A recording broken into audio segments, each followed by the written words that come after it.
Monsieur le directeur de cabinet, représentant Monsieur le garde des Sceaux, ministre de la Justice, des droits de l'homme et des libertés publiques, Madame la représentante du ministre d'État, ministre de l'Intérieur et de la Sécurité, Monsieur le directeur général de l'Institut national de la formation judiciaire, Monsieur le conseiller technique, représentant Monsieur le secrétaire général du gouvernement, Monsieur le consultant, Mesdames et Messieurs les magistrats, Mesdames et Messieurs les directeurs, Mesdames et Messieurs les participants. Monsieur le directeur de cabinet, je voudrais, avant tout propos, que vous puissiez transmettre à Monsieur le garde des Sceaux, ministre de la Justice, des droits de l'homme et des libertés publiques, mon frère et voisin, puisque nous sommes côte à côte au Conseil de gouvernement, de bien vouloir lui transmettre mes remerciements et ma reconnaissance. D'abord pour avoir accepté le principe de cette activité, mais également aussi d'avoir souhaité la coprésider avec moi-même. Je suis donc très fier à ce pupitre de savoir que le garde des Sceaux et moi-même, nous sommes en train donc de présider à une activité d'une telle envergure et d'une telle pertinence. Je voudrais également saluer ici tous les magistrats ici présents qui font preuve de beaucoup d'abnégation, mais surtout de beaucoup d'humilité en venant ici à cette session que nous avons voulu et qui aujourd'hui est une réalité. Il faut dire, mesdames et messieurs, que des profondes mutations qui s'opèrent actuellement dans le monde et qui témoignent de l'évolution de l'humanité sous l'emprise notamment des changements climatiques, il est venu le moment d'une prise de conscience collective et par l'homme pour penser et agir maintenant pour la sauvegarde de notre planète. La 21e conférence des parties de la Convention cadre des Nations Unies sur les changements climatiques, qui s'éteindra à Paris en cette année 2015, nous l'espérons, procède de cette prise de conscience. Et il faut également ajouter que cette problématique des changements climatiques a suffi à elle seule, à la Côte d'Ivoire, notre pays, pour s'engager aujourd'hui, plus que par le passé, dans les négociations internationales, dans la maîtrise, dont la maîtrise requiert nécessairement des connaissances en droit de l'environnement. En effet, à l'aune du développement durable, la protection de l'environnement est devenue un enjeu politique majeur pour tous les États. C'est même un indicateur de bonne gouvernance.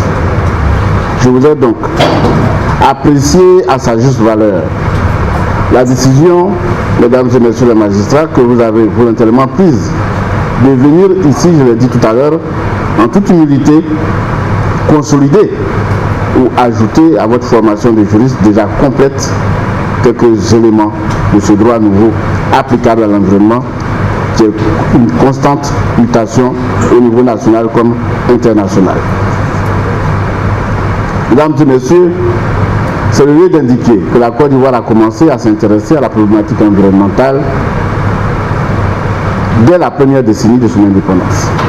En effet, notre pays était présent à la conférence des Nations sur l'environnement humain, tenue du 5 au 13 juin 1972 à Stockholm, en Suède.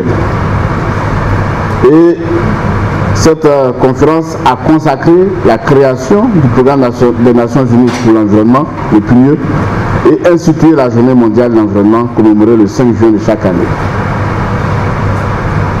Depuis 1972, la Côte d'Ivoire a donc honoré sa participation à toutes les conférences internationales organisées par le PNUE, à Rio 1992 sur l'environnement et le développement durable, au sommet mondial sur le développement durable à Johannesburg en 2002 et à Rio + 20, pour ne citer que celle-là. Au vu du nombre élevé de tests juridiques en matière d'environnement et de développement durable produits au niveau international par tous les États membres de l'ONU, compris les États africains de la Côte d'Ivoire, on pourrait dire sans trop se tromper qu'un nouvel ordre juridique international en matière de droit de l'environnement est en voie de se mettre en place. Ce droit nouveau s'invite de nos jours à l'élaboration et à la mise en œuvre de tous les projets et programmes de développement durable à travers les textes régissant les évaluations environnementales stratégiques, les études d'impact environnemental et social, les audits environnementaux et le principe pollueur-payeur, pour ne citer que ces outils et mécanismes de gouvernance environnementale. Tout ceci pour dire que l'application de ces textes nécessite l'implication des juridictions, des magistrats et de tous les autres dépositaires de la loi. On peut donc constater également que dans l'application de cette loi, il y a parfois quelques insuffisances. Et ces insuffisances pourraient peut-être s'expliquer par le fait que les tests ne bénéficient pas toujours d'une large diffusion. Et l'objectif de la prochaine formation qui sera dispensée donc par le consultant commis à cette tâche est de renforcer les capacités des magistrats en matière de droit de l'environnement. Chers participants, mesdames et messieurs, votre présence en grand nombre ce jour montre à quel point les questions relatives à l'environnement occupent une place très importante dans vos diverses activités. C'est pourquoi je voudrais vous adresser encore une fois mes sincères remerciements et mes félicitations pour les efforts que vous avez consentis pour être à cette cérémonie de lancement de renforcement des capacités au bénéfice des magistrats en droit de l'environnement. Je voudrais donc hors texte qui m'a été rédigé, dit tout simplement notre soulagement de voir l'adhésion du corps des magistrats au combat que le gouvernement mène. Il est clair que la protection de l'environnement, mais également aussi l'appropriation par les populations du concept de développement durable passera forcément par l'application de la loi. Et les magistrats sont les dépositaires de la loi.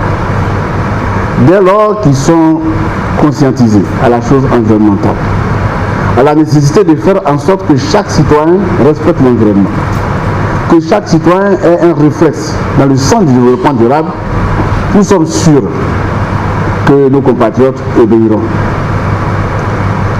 Oui, vous êtes tous témoins des efforts qui sont faits par le gouvernement pour obtenir un minimum de salubrité dans nos localités. Le gouvernement a pris un texte pour interdire l'usage des sachets plastiques. Nous savons tous ce qu'il en est aujourd'hui, tout simplement parce que les textes n'ont pas pu être appliqués. Et je crois aujourd'hui que le consultant l'a dit, il faudra forcément passer par la phase de répression, mais également aussi par la phase pénale, pour que nos compatriotes comprennent qu'il y a des risques à ne pas respecter l'environnement. Dans certains pays qui nous ont suivis et qui ont pris également la décision d'interdire les sachets plastiques, il n'y a pas eu de débat. On a dit que c'est interdit, mais les 3 jours qui ont suivi, ceux qu'on a vus avec les sachets plastiques, ont subi un sort tellement peu enviable que les autres n'ont pas voulu les suivre. La Côte d'Ivoire est un pays de droit, mais il y a des circonstances où je crois qu'il faille, à côté de la carotte, montrer également aussi le bâton, et je pense que nos magistrats savent le faire, et c'est pour cela que je suis rassuré de vous voir si nombreux ici, et je crois que c'est un tournant.